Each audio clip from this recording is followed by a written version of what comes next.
Welcome to my training on creating inclusive, high-performing teams. I'm Dr. Kathy Aubert, President of the Center for Transformation and Change, where we prepare leaders and change agents to facilitate transformative change as they create greater equity and inclusion throughout their organizations. Today, I'm sharing with you many of the skills and tools I wish I'd had in my toolkit when I started as a new manager over 35 years ago. I would have been far more successful and a far better value to my organization. For the last 30 years as an organizational consultant, I've trained and coached leaders and employees at hundreds of organizations to deepen their capacity to develop high-performing, inclusive teams that accelerate productivity, increase innovation, and minimize difficult situations that often result in unnecessary tension and conflict in the workplace. I want to share several of those critical skill sets with you in this training. So imagine, what is your vision of inclusive, high-performing team, a high-performing workplace? Can you imagine a work environment where all employees thrive? They feel a sense of belonging. They feel respected for who they are, valued for their work, and they can contribute to their full potential. Can you imagine? And can you imagine an environment where employees work collaboratively across differences? They work to create innovative products and services, where they develop innovative new solutions to meet the ever-changing needs of the increasingly diverse clients you serve. Can you imagine a place where all employees take the initiative to anticipate and fulfill customer needs, where they work collaboratively and collegially to minimize the silos as they produce top quality work the first time without having to waste time and resources redoing sloppy work? It's like you're riding the perfect wave. Everything is in balance, perfectly aligned on a beautiful sunny day.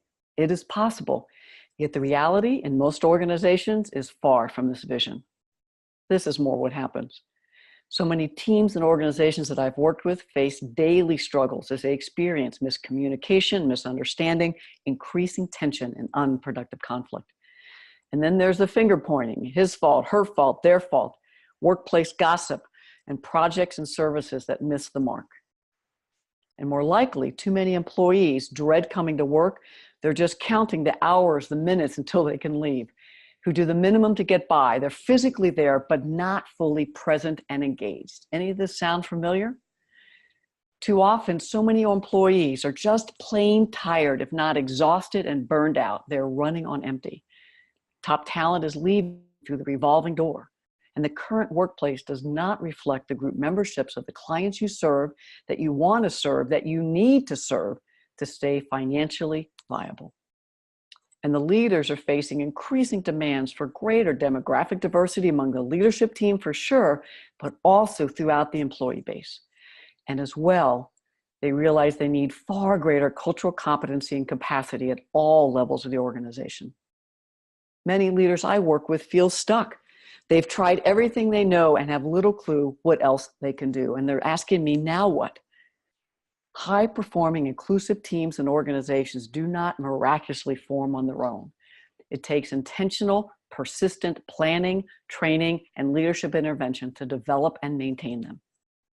Now, did you ever go to a circus and wonder how the performer could keep running back and forth to keep all those 10 plates spinning on top of each individual pole and not letting any of them fall and break? This is like leading a team or a larger organization. We can't take our eye off the people, the vision, the goals, the daily group dynamics, the changing customer needs, or they'll fall and shatter, sometimes beyond repair. And so today I want to talk about 4 sets of leadership skills and competencies that I believe are essential for developing and maintaining high-performing, inclusive teams. And I believe these sessions will be valuable for any leader, any supervisor, as well as what I call inclusion practitioners or inclusion partners. And these are team members embedded in each unit that develop the deeper capacity to partner with a leader as they together plan how to develop and maintain high-performing, inclusive teams. So I'm going to talk about 4 sets of skills. First, how to form an inclusive, productive team from the start, or refresh your team's effectiveness at team meetings and retreats. And second, what can you do when the unproductive behaviors of some team members undermine group effectiveness? Now, the third set how to create and revise policies, programs, services with an inclusion lens that better meets the needs and exceeds the expectations of your increasingly diverse customer base. And the final set of skills and approaches I'll talk about today: what can you do when team members begin to burn out? So let's start with the first set of skills. How do you form an inclusive, productive team from the start? And how do you refresh your team's effectiveness at team meetings or retreats? So the first step is for you to get clear as a leader and your whole organization to get clear: what does an inclusive, high-performing team mean for us? And teams and organizational leaders that discuss this, to have these conversations, can get clarity, consistency, and a shared understanding of what we mean by inclusive, high-performing teams. And then use this as the critical vision destination. It'll serve as your compass to keep you moving in the right direction. Now, you need to ground this vision of a high-performing team in the strategic plans, the goals, the mission, the values of the overall organizations. And then you begin to identify what is the current state. So we have the vision where we want to go, but what's the current climate and culture at the team level and the organizational level? But before you get your team to talk about current dynamics, you need to create the container for honesty. And so it could be very useful to start with celebrating progress and acknowledging how far we've come.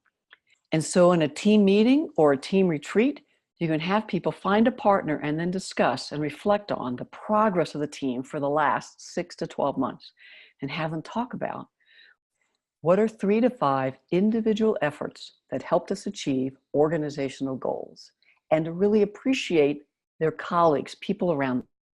And then they need to talk about what are 3 to 5 collective efforts that helped us achieve our goals. What did we do as a team?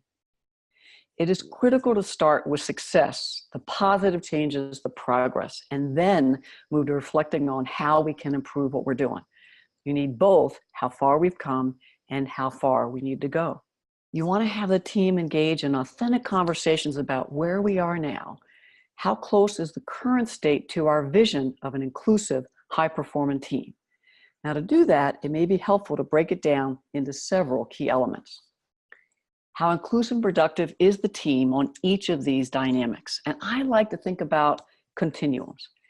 Decision-making and planning, not at all to very effective. Collaboration, our degree of teamwork. Productivity, our creativity. How well do we recognize and interrupt microaggressions and other unproductive behaviors? Now, you can do a survey and an anonymous jot form and collect this data and share it back as the aggregate, but I like to actually have people do it live in the room.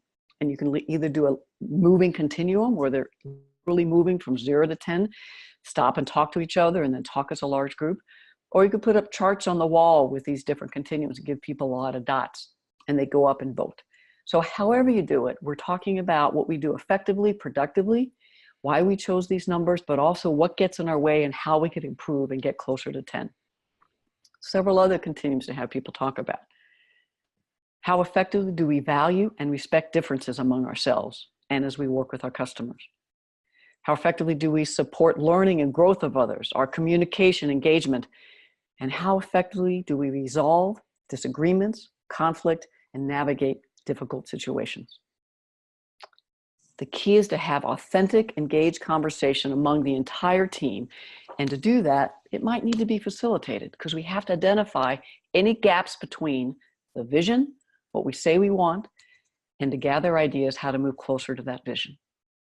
Now, I want to share some more tools and strategies on how do you create an inclusive, high-performing team from the start, and then refresh team dynamics as you go along. But if you're beginning to think and feel, it's not my job, I'm the supervisor, we're just supposed to get productivity, you are not alone. And as Brené Brown and other leaders have talked about, leaders must either invest a reasonable amount of time attending to the fears and feelings of our teams, or squander an unreasonable amount of time trying to manage ineffective and unproductive behavior.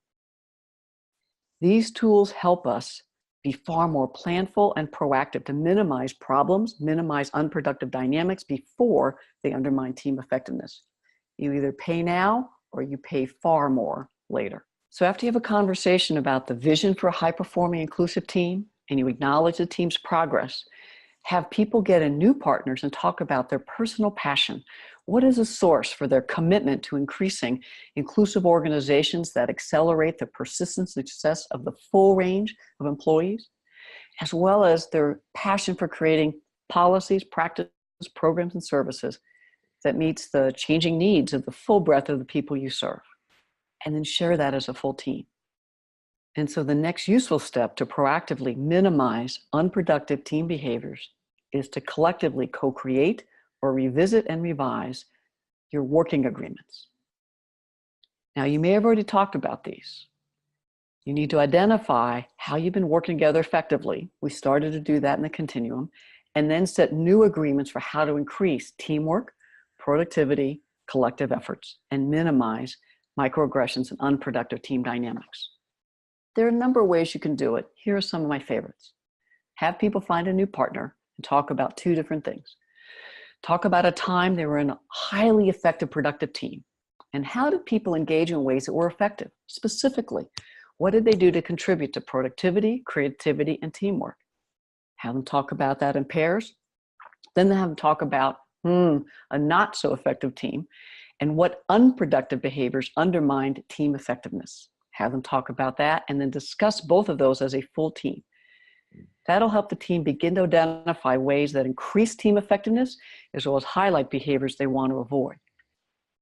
And then ask the team, in order to create and maintain the best working environment so we provide exceptional service, meaningful productivity, we have inclusive, supportive workspaces, what engagement guidelines do we want? Now, you can use my list. These are my top 14. Or you can pull out a norms list you developed before, or maybe you have something in the organization.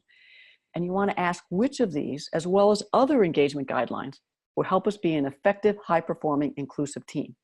Now notice, you're not telling, you're not dictating, you are co-creating, you are discussing, negotiating, and agreeing to how we're going to work within these guidelines. Now some teams and departments may find it useful to first do this next activity before they look at a list like this and really start to negotiate the working agreements. You may want to do this especially if it's a larger group, say more than 8 to 10. This activity I call principles of engagement. So in smaller groups, you have people with a chart paper brainstorm and discuss behaviors that foster teamwork, inclusion, productivity, and leave them alone 3 to 5 minutes to just try to get 6, 10, 12. And also 6, 10, 12, behaviors that cross a line, behaviors that really undermine our effectiveness. Then you have them go around from one station to the other and read what the other groups wrote. You might have 4, 5, 6 stations going on, and then you want to discuss as a full group impact of reading what people wrote, and then move into discussing engagement guidelines so to help us minimize behaviors that cross a line and really enhance behaviors that focus on teamwork, inclusion, productivity. And then discuss how can we work together to ensure we pay attention to these guidelines in every meeting and all of our individual one-on-one interactions. Can help to keep them visible and make it a live document by posting these on agendas, putting them up on a wall, and be sure to revisit them regularly so they just don't collect dust. Even if you have good, consistent team building and you co-created engagement guidelines together, there will still be times behaviors cross a line. So I want to talk about the second set of skills. What can you do when unproductive behaviors of some team members undermine group effectiveness? We need to proactively increase the capacity of all team members to notice these group dynamics with an inclusion lens and notice them by group membership. Here's one of the first skills. You can ask yourself, do all members feel valued, respected, included? But mostly, how would you know? A critical skill for all supervisors, employees, is the skill I call panning, pay attention now. I first learned this skill tracking with LCY Cross Associates, and it's the idea of noticing behaviors and practices, but with an inclusion lens, meaning you do it by group membership. And then you describe just the facts of what you pay attention to without judgment, interpretation, or assumption, and you notice the patterns of behavior as well as individual incidents. You want to share some quick, easy tools to train everyone to pay attention to these types of group dynamics, to notice who's talking, who's quiet, how are people reacting non-verbally, whose ideas are considered, who's get discounted, who's interrupted, who gets interrupted. And I love these two. Who do people look at when they're talking, And who do people look at when other people are talking? And have your group brainstorm many others. Now you can rotate the role of process observer. In each meeting, you can have someone with this list and many others, and their job is to partner with a leader to pay attention to group dynamics. I remember a time I was working with a senior leadership team, about 18 to 20 people. They had me come in to do some pretty deep team building with them because they'd start to notice some common unproductive dynamics. They noticed a few were dominating airtime, a few others were pretty quiet and not contributing. Some were talking over, interrupting, and then they had a lot of debating conflict style. So as I worked with them, I taught them not to just notice these dynamics at the individual level, but to pan at the group level and notice, are there dynamics that some groups get treated one way and some groups get treated other? Who's get interrupting, who's not? And what they noticed in this case, there was a pattern of inclusion and exclusion by gender, by hierarchical level, years of experience, and by race. Now, during the day of our team building, we worked with these tools and others, and they decided they wanted to have process observers in every meeting, and they did. Now, I saw one of these leaders about 6 months later, and they said, significant improvements in team dynamics and productivity. I was feeling delighted, but a whole year later, I ran into somebody else, and they said, we've even had senior leadership change. Some of the people in the team have left, and the senior leader left, and we're still using process observers in every meeting, and we're much more effective, high-performing, inclusive team. And the best thing I heard, they said all those leaders have taken these same skills and processes and implemented in their direct meetings, and they've seen significant improvement. Now, another helpful tool to create high-performing, inclusive teams is to raise everyone's awareness of the types of unproductive meeting behaviors that commonly occur. Now, I typically have people review a handout of, say, 40 or more unproductive meeting behaviors. I ask them what have they observed, what they've done, and the probable impact on team effectiveness. Here are just a few. How many of these look familiar? In your teams, your task forces, are there inappropriate jokes and comments before, during, after meetings? Do some people belittle the comments and input of others? Are there side conversations, anyone dominating, snide, sarcastic comments? Do people dismiss or ignore the input of others? Use an overly aggressive or forceful style, raise their voice to try to silence others? Does anyone have a patronizing or condescending manner or takes credit for the work of others? I could keep going.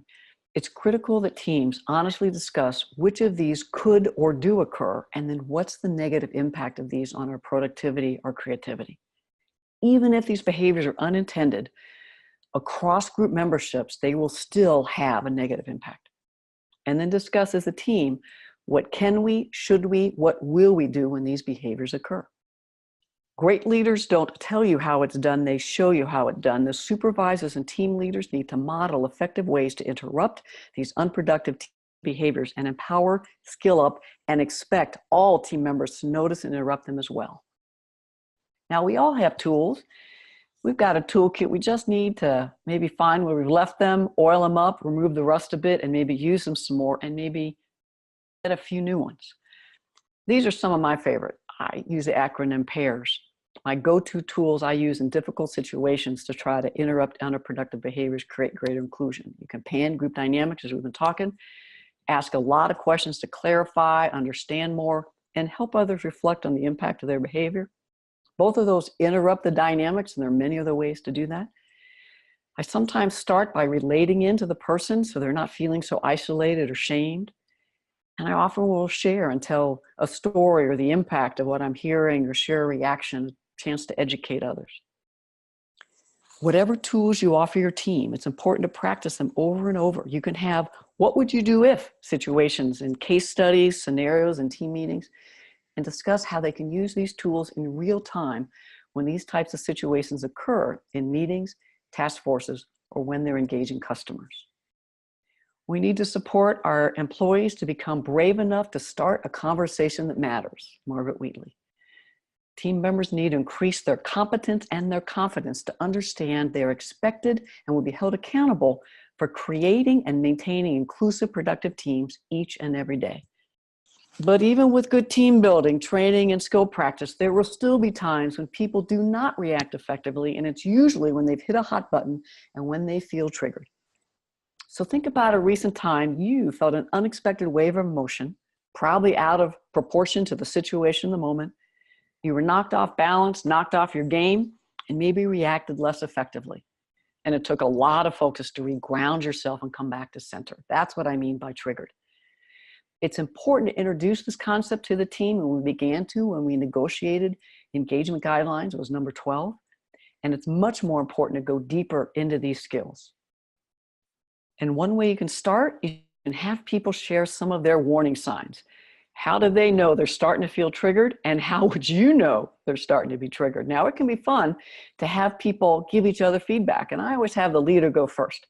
And then I'll have people share, this is how we know you're getting hot under the collar. 3 to 5 people might share a few things. We laugh, the leader acknowledges they're right, adds a few more clues, and then someone else volunteers. We just kind of go around the group and people say, how do you think I'm triggered? And we loosen them up. It normalizes that we can talk about hot buttons and triggered and when we feel triggered real time. Now, the next step is you can get people to talk about the 4 F's, those common ineffective stress reactions: fight, flight, freeze, and flounder, and how these can be ineffective in meetings. Then you can have people talk about when they've reacted, when they were triggered in any of these 4 F's, and what was the probable impact they had. Now, you can lead these conversations on your own, but you may want someone from your organization to come in and help facilitate so you can also engage in authentic conversation. Now, the next step is to have all team members share some of their common triggers. Now, they can just share them, but if your team is healthy enough, it could be fun to have people try to guess each other's triggers. Or you can decide to come up with a list, brainstorm a list of 20 to 30, and then have people individually maybe write down, no reaction to these, mild reaction, oh, medium reaction, ooh, I have a high reaction to those. And then talk about that. And talk about how they have or could react when these situations occur on the team or in other meetings across the organization. But most importantly, as a team, it's important you talk about what can we do when we feel triggered, when we think someone else might be triggered, and when it seems a number of people in the team are triggered. And remember Brené Brown's quote, leaders must either invest a reasonable amount of time upfront in team development or squander an unreasonable amount of time trying to manage ineffective, unproductive behaviors. Now, the third skill I want to talk about is how do you create and revise practices, policies, programs, and services better meet the needs of your employees as well as exceed the expectations of your increasingly diverse customer base. Now, early in my career, I was never trained how to create programs and services with an inclusion lens. I just developed things I thought were a good idea that seemed to work. And now I train others how to analyze and revise all policies, programs, practices, services with an inclusion lens. And it's a powerful skill set for your team members, any task force, cross-organizational project teams, and any lessons learned meeting after the fact. Now, you can start with some basic questions to ask in every planning, decision-making meeting. Do we have the full breadth of people we need around the table? Have we seriously considered the input of a broad range of stakeholders, and again, across group membership? How might our unconscious attitudes and assumptions about X be playing out now? What could be the impact on each of our groups of stakeholders across all the group identities? And how might this advantage some, disadvantage others? How could we make this process, program, policy more inclusive? I'd put these questions at the bottom of all agendas to make sure we keep these at the front of our mind. And I'd put these at the top of all of your agendas to make sure that you're considering the potential impact of every decision across all these identities. As you're making decisions, it's critical to explore not only the intent, but the impact as you're analyzing decisions with an inclusion lens. So you want to consider the reasonable intent, but by group membership, whose needs are met, and by group memberships, are there unintentional negative impacts? Might people face barriers, obstacles, or disadvantages? I remember a manager came to one of my diversity workshops, and afterwards they were so excited. They said, I'm going to go be more inclusive. Well, about a week later, they gave me a call. So here's the manager's story. They realized they needed to be much more inclusive. And they had this major decision. They had to tell their vice president Friday morning at 9 a.m., but it was late Wednesday afternoon. And they hadn't gotten input from enough people. So they decided to call a mandatory meeting, but they were offsite on Thursday. So Friday morning, 7 a.m., pull everyone together. That'll give them at least an hour to discuss, gather input. Then you'd have time to pull together a summary and go to the 9 a.m. meeting with the vice president. Do you hear the reasonable intent? But now take a moment and think about the probable impact across group membership. Just take a look at this slide. By group membership, who could easily get to the meeting? Who would have extra hurdles, and who might not be able to attend the meeting at all and then possibly face consequences because it's a mandatory meeting. So often we create policies, programs, services that make sense to us, but we need to take a step back and consider the full impact across the full range of group identities. We need to train employees, and we need to empower them, all team members, to take a much closer look at every policy, program, service with an inclusion lens. And we'll need to regularly practice and analyze ones in our meetings so that it just becomes second nature to ask all these questions. Now, the final set of skills I want to highlight today: what can you do when team members begin to burn out? Now, it is critical we do not overlook this leadership responsibility to promote self-care, to promote team care. Are you people burning the midnight oil, overly focused on FaceTime, moving as fast as they can? Are they juggling so many activities, often going in far too many different uncoordinated directions, focused on how busy they are, how much they're working, instead of how they are working and the quality of the productivity, the quality of the working relationships, and how what they're doing is connected to key strategic priorities? So when I work with leaders and teams, I like to ask them, how much do you need self-care and team care right now? Scale of 0, not at all, 10 plus, now. And to help them have honest conversations, one-on-one and as a team. You cannot pour from an empty cup. And if your people are exhausted, beginning to burn the candle at both ends, there'll be consequences in their work lives, their personal lives, their health, and it'll impact the productivity across the entire organization. Self-care and team care are critical business issues we have to pay attention to. And so you can start the conversation by talking about what are the warning signs you're beginning to feel a little more burned out, and what they've been noticing lately about themselves and each other. Now, the answers may be similar to the trigger warnings we talked about earlier, because when we are tired and stressed, we are far more easily triggered. But there's still some additional ones. Our family might be beginning to share their concern that we're working too much or we're not available for family activities. We may notice we're getting sick more often, we're missing deadlines, forgetting things, making silly yet very critical mistakes. The next step could be asking your employees, how satisfied are they with their lives in all these different dimensions? Now, you may not want to share this as a team, but you can give them the handouts to have them take home, think about, share with their families, to assess the quality and satisfaction of the different aspects of their lives, and know that there are resources to support them along the way, outside of work and also in work. In my experience, when we slow down and begin to talk about self-care and team care, people readily notice and name areas they want to improve individually, and as they talk as a team, what we together collectively could change and what maybe needs to change at the organizational level. No matter how far down you've traveled in the wrong direction, you can always turn around. And this is true for individual team members, for ourselves as a team, and also the overall organization, and how well it supports and encourages self-care and team care as a business issue. And as Stephen Covey said, the key is not to prioritize what is on your schedule, but to schedule your priorities. And I love this Parker Palmer quote: self-care is never a selfish act. It is simply good stewardship of the only gift I have, the gift I was put on earth to offer others. These are just 4 of the many skill sets leaders need to create and maintain inclusive, high-performing team. How to form an inclusive, productive team from the start, how to pan and interrupt unproductive behaviors of team members, how to create and revise policies, practice, programs, and services with an inclusion lens, and how to recognize and intervene to prevent burnout. Now, I know change can feel hard, but if we do what we've always done, we'll keep getting the same results. And if you want something different in your life you've never had, you'll have to do something you've never done. J.D. Houston. It can be hard if leaders and supervisors have to do this on their own, to quickly develop all these critical skills and cultural competency. But imagine having 1 or more employees in each department, on each team, people I call inclusion practitioners or inclusion partners, with a depth of awareness and skill to partner with leaders and supervisors to help them achieve their performance and inclusion goals. So here's a few things that I know are probably true. You've been sitting at a computer watching this training, and you can clearly see the organizational benefit of creating inclusive, high-performing teams. And you know that having inclusion partners within any organization is going to have a sustained and positive impact on both the culture and the overall performance of the team. And that's why I've created the course I call Masterclass for Inclusion Practitioners. If you'd like to be the change in your organization, if you'd like to create inclusive, high-performing teams, lead your team to better results. If you'd like to better navigate workplace conflict, difficult situations without escalating dysfunctional team dynamics.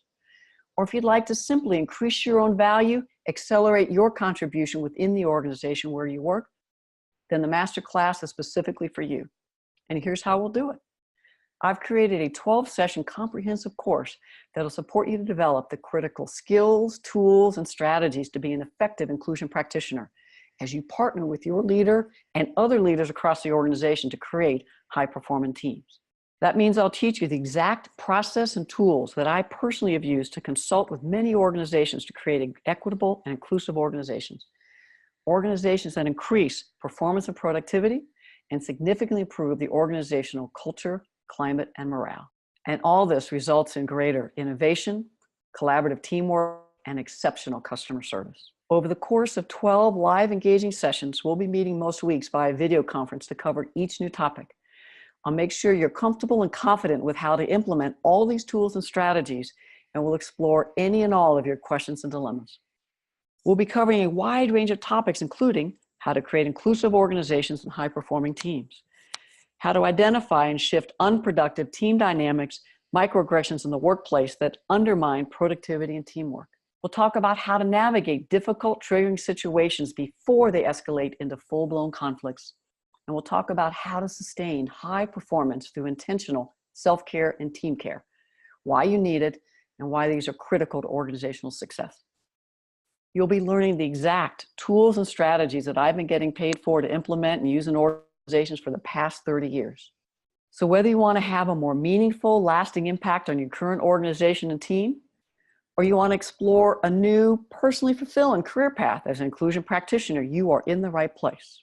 Here's what to do next. Now, this class is not open to everyone. The group dynamic has to be right, and I carefully select people via an application process. So if you're interested, you want to learn more, I invite you to click on the button below.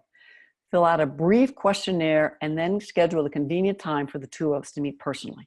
The work I get to do every day is incredibly rewarding, and I look forward to sharing more about it with you. So click on the button below to set up a time for us to speak directly. I look forward to meeting you.